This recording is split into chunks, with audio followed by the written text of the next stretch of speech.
This episode of the podcast is sponsored by Health IQ. Did you know that cyclists who ride a minimum of 3 hours a week have a 28% lower risk of all-cause mortality than non-cyclists? Shouldn't your life insurance premiums reflect that? Health IQ is an insurance company that helps health-conscious people like cyclists, runners, weightlifters, and vegetarians get lower rates on their life insurance. To see if you qualify, get your free quote today at healthiq.com/MTB or mention the promo code MTB when you talk to a Health IQ agent today. Stay tuned for more information partway through this episode.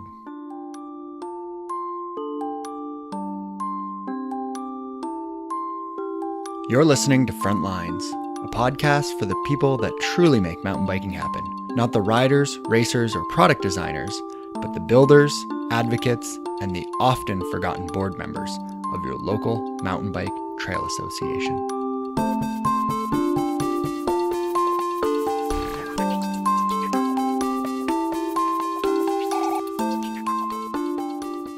This episode of the podcast is recorded on the traditional territory of the Tsleil-Waututh, Musqueam, and Squamish peoples. Last episode, we heard from Len Nessifer. He's a Navajo mountaineer and CEO of Natives Outdoors. If you haven't listened to the episode, I strongly encourage you do so.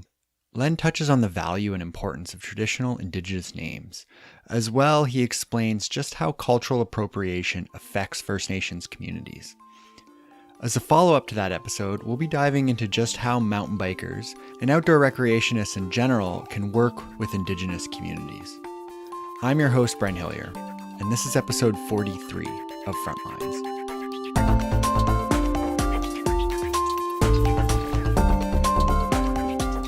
I'd like to welcome my next guest back to the show. Patrick Lucas is the founder of the Aboriginal Youth Mountain Bike Program. Hi, Patrick. Thanks for joining me. Hello. Hi. Thanks for having me.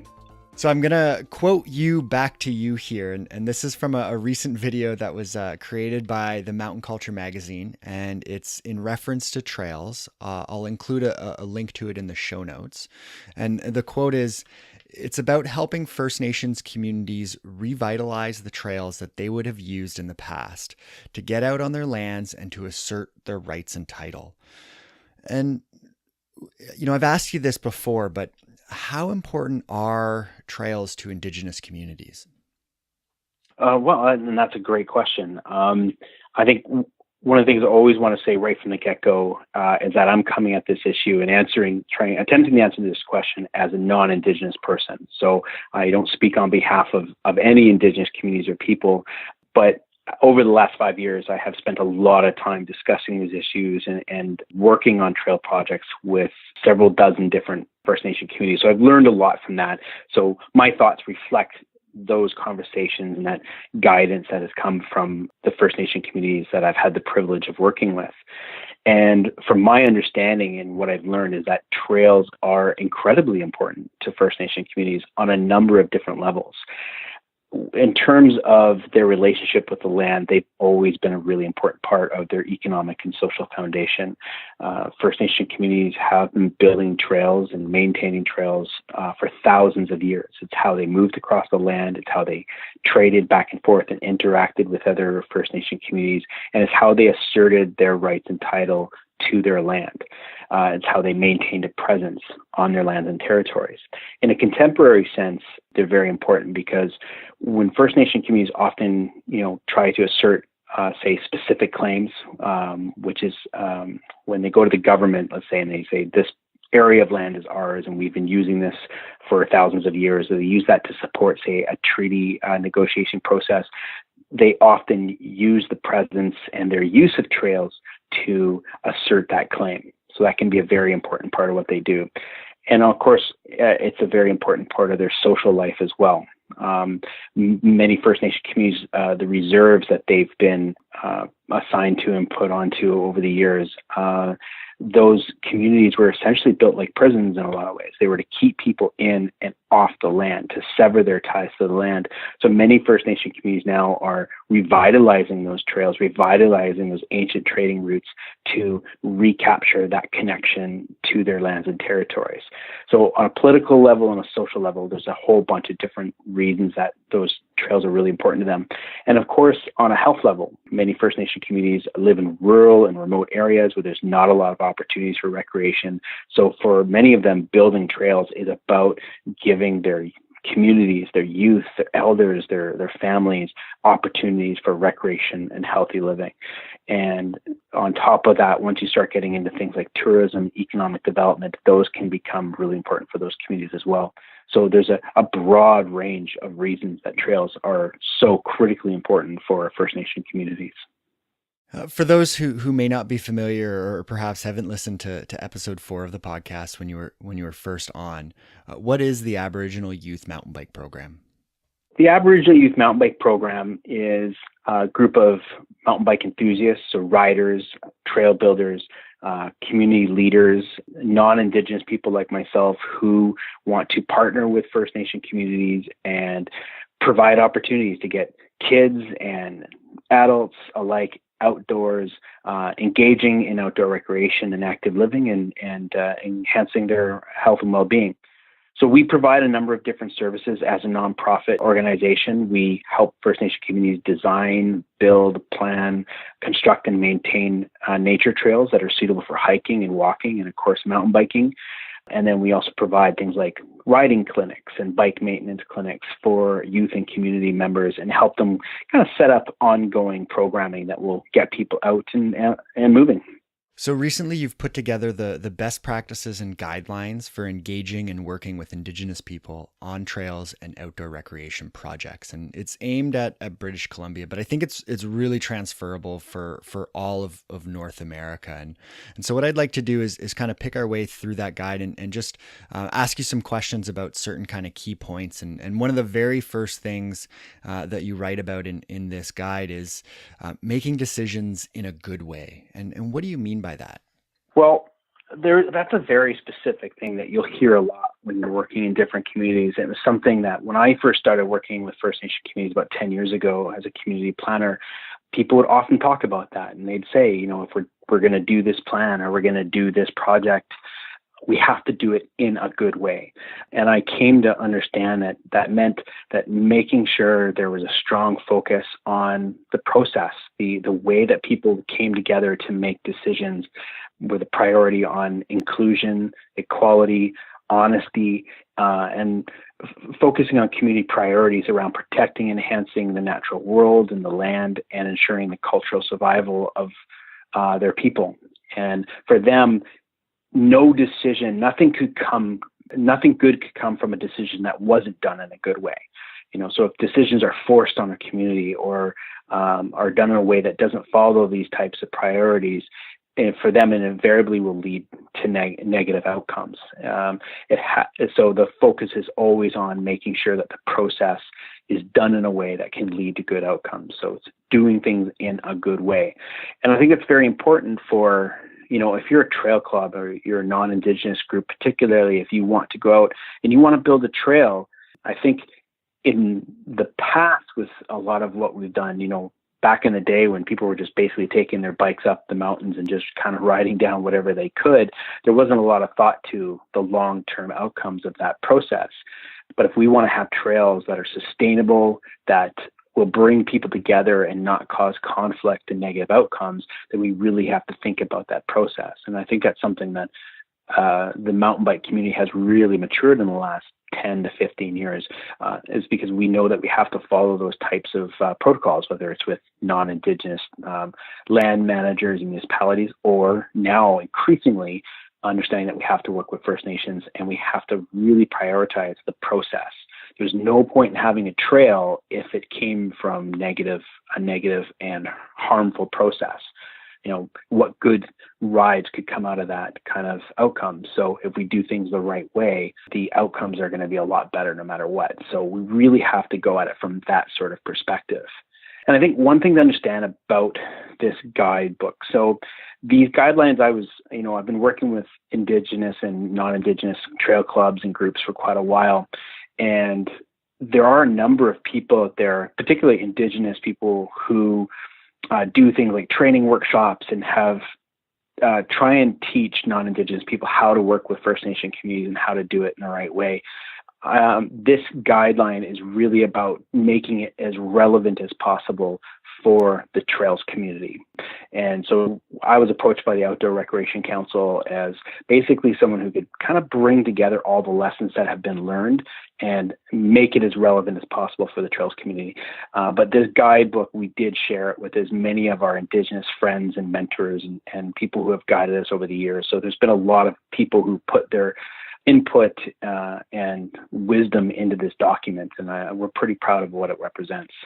Excellent. Yeah, it's a great document, and much of the reading that's done in advocacy is often dry and drawn out and long. So I certainly appreciated that it was short and concise and to the point, which is fantastic. It's always nice, and it's something that I've come back to and reread a couple of times, not because I didn't understand it the first time, but just simply I just wanted to come at it with a different perspective or just review something again and highlight something. So it's a great piece of work. Well, I see it as a living document. I'm hoping that as it makes its way through the community, people start reading it, that people will start getting some feedback on, and it's something that will be able to evolve over time. It represents the best of what we know right now, but we're always learning, and we're always open to feedback. And I think people should take this and understand that it's not a universal document. It's very specific to BC in a lot of ways, very specific to the communities that we've worked with in BC. And you should always try and really focus on listening and understanding the communities that you're working with, and not think that this is in any way universal or something that can be applied just anywhere. It's just another kind of guidebook that's out there that will hopefully help inform actions and how to move forward, but it shouldn't be taken as a final word.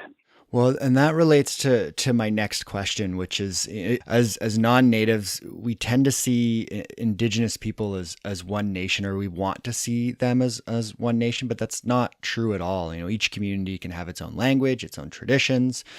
From a local context, here in British Columbia, some will be familiar with the term Coast Salish, but that actually covers a region from Oregon up the coast through Washington State, into British Columbia and up north along the coast of British Columbia.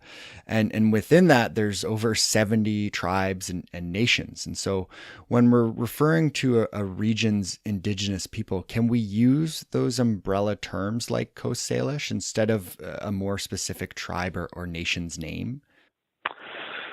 Well, that's a really good question. I would definitely caution people to use those types of terms sparingly.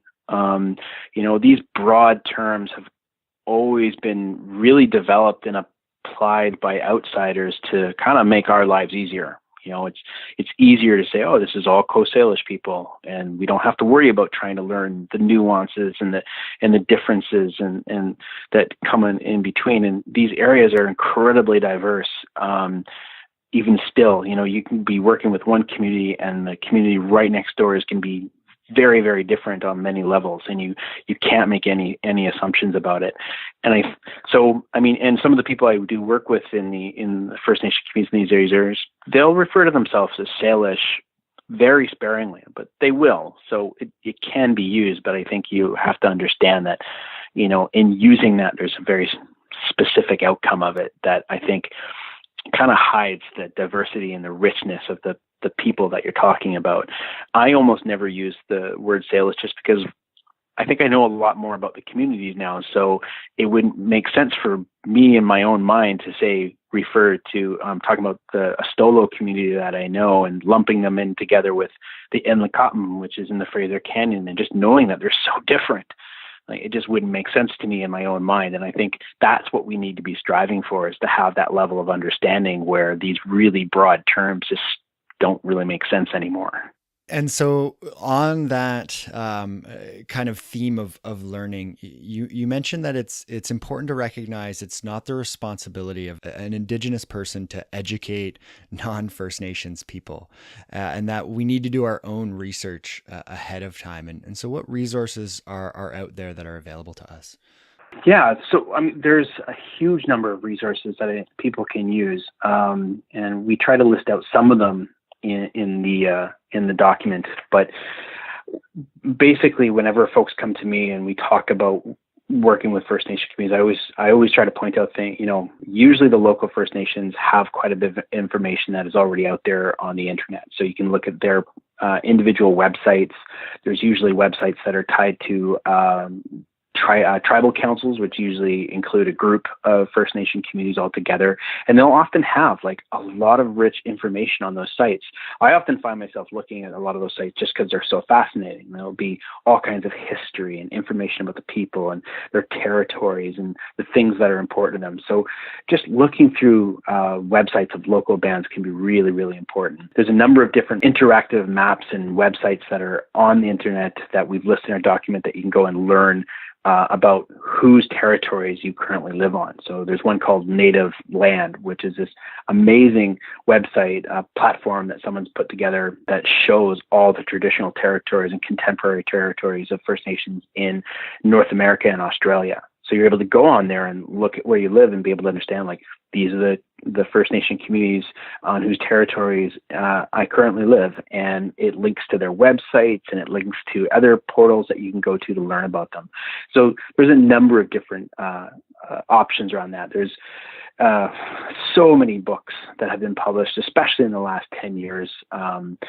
For a long time in the Canadian publishing industry, there wasn't a lot that was being published, especially by Indigenous voices and Indigenous writers. And that's changed a great deal in the last decade. So there's all kinds of books that are out there that people can get a hold of to learn about local communities. I don't often recommend going to government websites, but you can go on to the Department of Indian Affairs and start at least learning about some of the First Nation groups that are out there.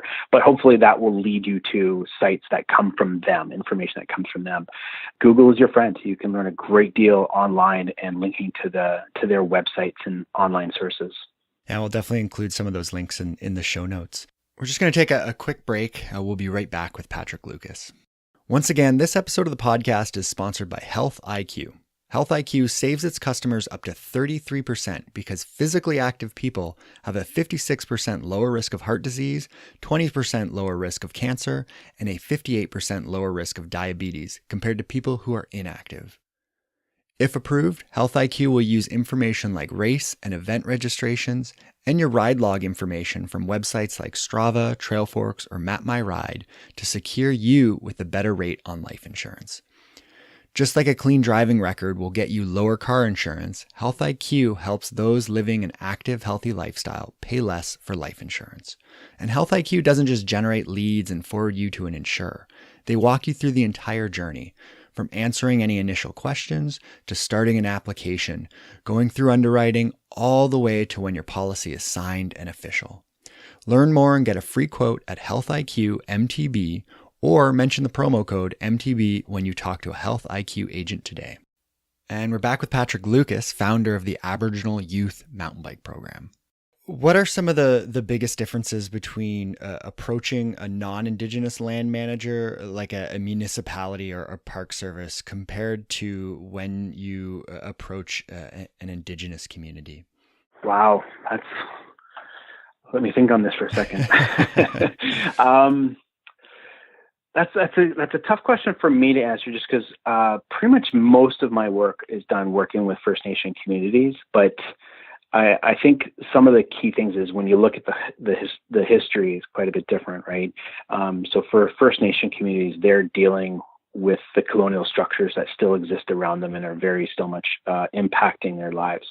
So their priority often is on cultural survival and reasserting their rights and their title and their connection to their lands. And it's often kind of said in a very trite way that it's not about ownership within First Nation communities, but it's very, very much true with most of the communities I've worked with. They don't see it so much as an issue around ownership, but around responsibility. They feel responsible for their territories, and if their territories aren't being cared for, then that's a struggle that they have at a very fundamental level. And so often I find when I'm trying to ally with First Nation communities and be an accomplice with First Nation communities, I'm trying to understand how they feel within that context. And anything I do is about serving that purpose. So for a good example is I've worked with the Simp First Nation, which is a Secwepemc community up by Barrier. And when I first started working with them and I was listening to them, they often talked about how important it was for them to reassert their presence throughout their territories. And it's something they took very, very seriously. And as we developed a trails program, everything we did was affected by that fundamental goal. So we helped them develop a trail crew that would go around their territories and work on trails and kind of assert their presence. And they were basically setting themselves up as an authority for trail development in their territories. So went directly to that fundamental aspect. So how that's different, let's say, from a municipality, if you go to a municipality, they have very established rules within what they can do and can't do within the Canadian Constitution and the Municipal Government Act. They have very set boundaries of where they can work, and it's very, very bureaucratic, and they don't have that same fundamental relationship with the land that they're managing. It's a very bureaucratic kind of relationship. You have people who deeply care about where they come from. They deeply care about their communities. And those things are really, really important. And I think we also have to recognize that. But that fundamental difference between working with a First Nation has 10,000 years or much, much, much longer of history than dealing, say, with a municipality that might be 100 years old. So it's a very fundamental difference when you're working within that space. And that might seem really, really obvious, but I don't know how many times I've been in a meeting with a First Nation community and say like a government agent, and you can immediately see the difference in the perspectives and understandings. And you can tell people are coming from the same issue from just a completely different perspective. And for those of us who are non-Indigenous, truly getting that on a visceral level can be a real wake-up moment in how you approach those kinds of issues. After the initial research, what would be some of the first steps that a trail association should take when approaching a First Nations community? Well, I think one of the most important things I always tell people is, one, be proactive, go to them. It's very easy to be like, okay, we're going to do this community meeting. It's going to be about this trail project or network or whatever. And let's make sure we extend an invitation to the local band, which I think is a great thing to do, always be extending invitations. But I think it's always important to understand that First Nation communities are inundated with those types of requests. They're very, very busy. And then if they do come to a meeting, like they're the minority in the room, and it can be a kind of a difficult situation for them to deal with. I think it's on us to go to them to establish that relationship, to take those steps. So it's always a matter of kind of reaching out long before you need something. And I think that's one of the other really key pieces is I often have trail clubs that'll come to me and say, hey, we want to do this project, or we want to do that trail or what have you. How would you recommend that we go and approach the First Nation? And usually the first thing I say is, well, forget about whatever it is that you want to do. Put that on a back burner and go work on this relationship first. And often it's, go to them and do something for them without the expectation of anything in return. Go teach their kids how to ride, go build a little trail in their community, do something for them and build that kind of trust. Because more often than not, the first time that someone sets foot in their community or invites them to come out of their community to a meeting, it's because they want something from them. And I think we need to, long before that happens, we should be developing those kind of relationships long before we need something for them. So I always say to local bike clubs, like, just start going out to these communities, start, host a dinner, show some films, do a ride clinic with the kids, give out some door prizes, and don't ask for something. Let that come later. And there's groups that have done that really successfully. Like I always look to the Williams Lake Cycling Club and guys like Mark Savard, who owns Red Shreds, or Thomas Shawn, who's one of my main partners that I work with now. For like 10 years or longer, they were always going out to as many of the First Nation communities around Williams Lake, the Secwepemc communities and the Chilcotin communities, and doing exactly that. They'd roll up in a bright colored van and they'd fix everybody's bikes, or they'd build a little bike park, they'd build a little trail, and they'd hang out with the kids and they'd hang out in the community and talk, and that would be it. And then they'd leave, and they would do that every single year for a decade. And everybody got to understand that they were willing to come out and make that kind of a gesture, just as a matter of saying, we're in your territories. This is what we want to do, is show you that we care.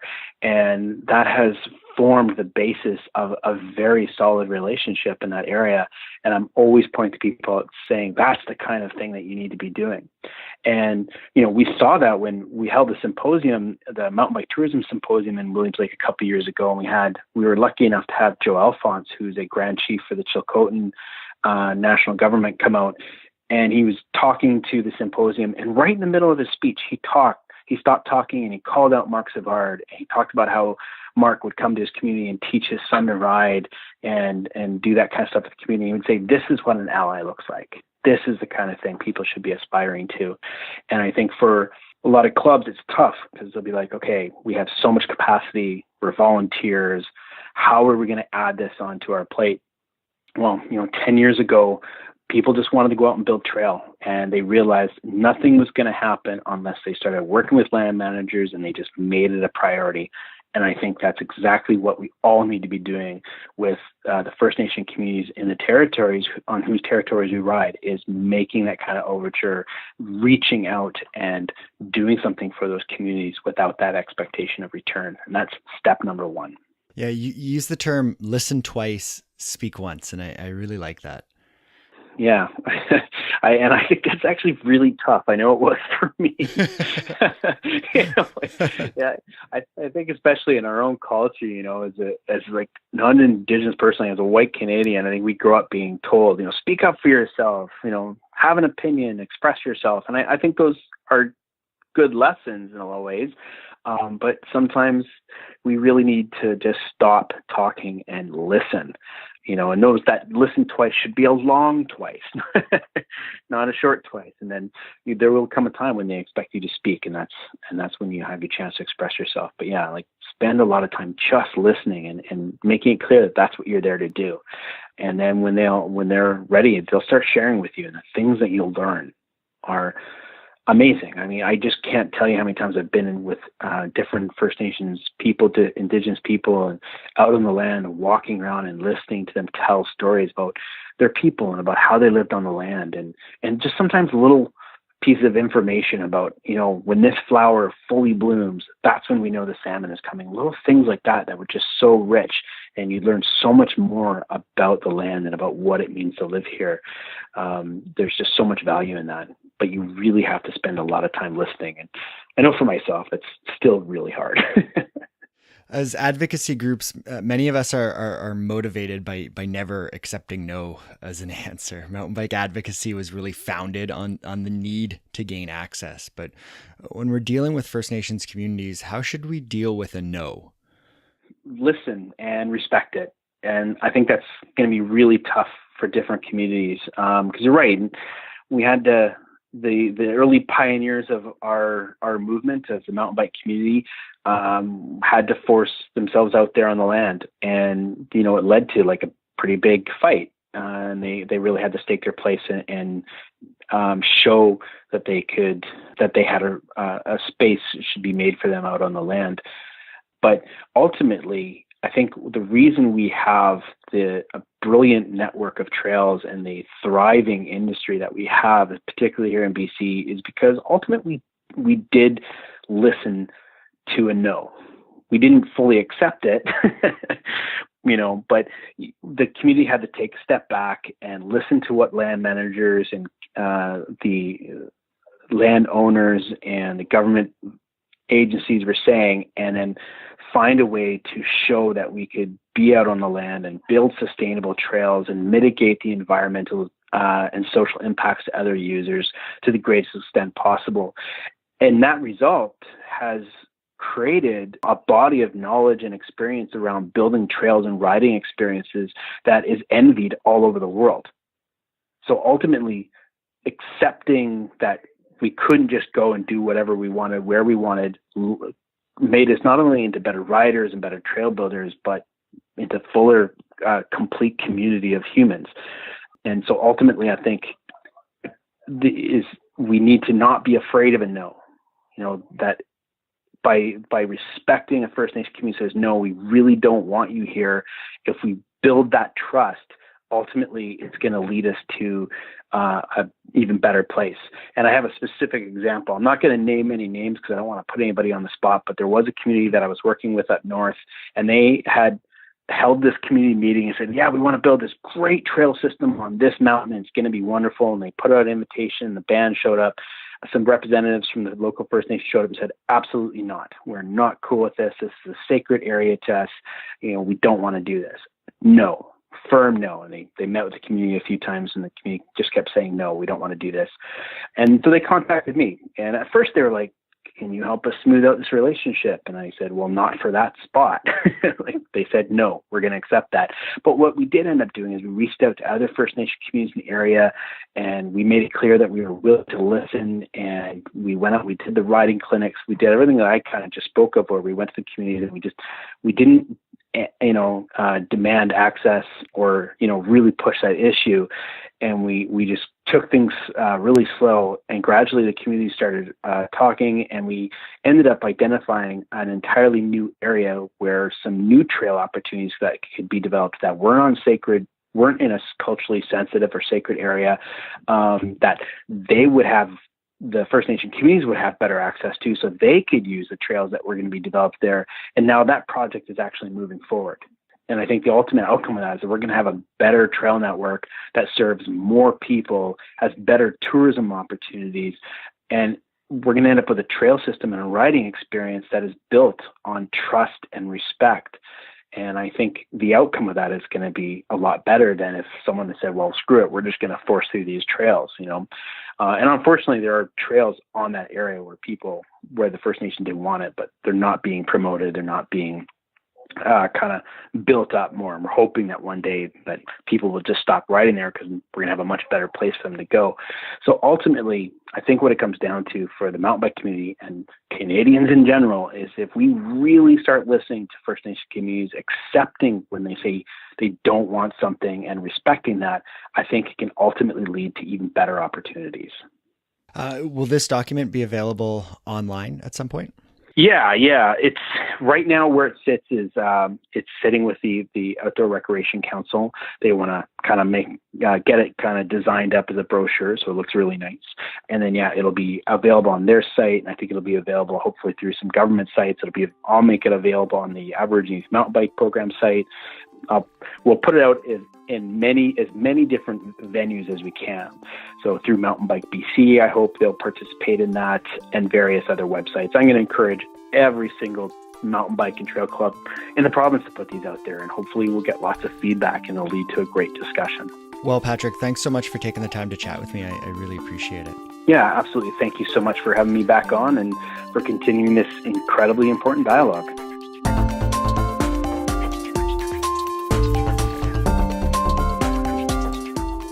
Before I wrap up this episode, I have a couple of announcements to make regarding some upcoming events.